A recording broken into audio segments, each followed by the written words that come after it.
सुनो सुनो, मैंने कभी झूठ बोला? उसने कहा नहीं नहीं।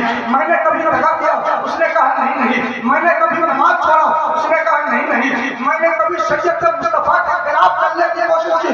उसने कहा नहीं नहीं। तो फिर भी आप फरमाते हैं, फिर मेरे खून क्यों इस तरह से हो?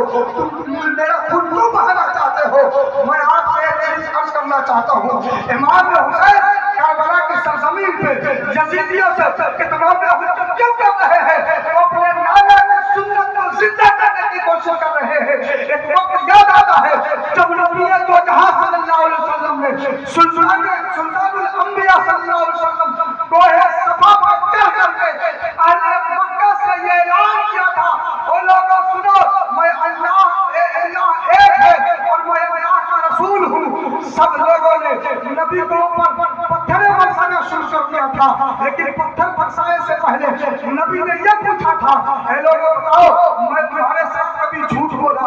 उन लोगों ने कहा था नहीं नहीं। नबी ने पूछा था, मैंने कभी तुम्हारे साथ दगा किया? उन लोगों ने कहा नहीं नहीं। मैंने कभी तुम्हारे साथ दगाबाजी की? उन लोगों ने कहा नहीं नहीं। कभी मुझे खिलाफ तबीयत खिलाफ शरीयत कोई काम करते हुए पाया?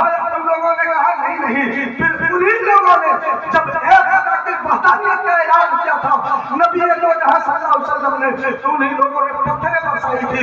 हुसैन इसी बात को करबला की सरजमीन पे नाना की सुन्नत को दोबारा से जिंदा करते हुए नजर आ रहे हैं, ताकि लोग आने वाले वक्त में ये कहे कि हुसैन के खिलाफ वो लोग थे जो हुसैन को साजिद और अमीन भी मानते थे, हुसैन को सच्चा मानते थे, हुसैन को नमाजी मानते थे, हुसैन को शरीयत के खिलाफ न चलने वाले मानते थे।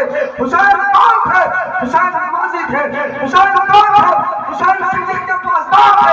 हुसैन कौन थे? हुसैन नाना के बीवी के लिए अपने गर्दन कटाने इमाम हुसैन करबला की एक जमीन पे अपने गर्दन को कटाया, मगर नमाज नहीं छोड़ी और अपने बच्चों में भी तबलीग ऐलान किया। कभी ऐसा कभी इस तरीके से मत पेश आना कि लोग ये समझे ये नाशुक्री का इजहार कर रहे हैं। जगहों पे लोग सीजन देते हैं, जगहों पे लोग अलग अलग तरीके से इमाम हुसैन को इमाम हुसैन की याद को मनाने की कोशिश करते हैं।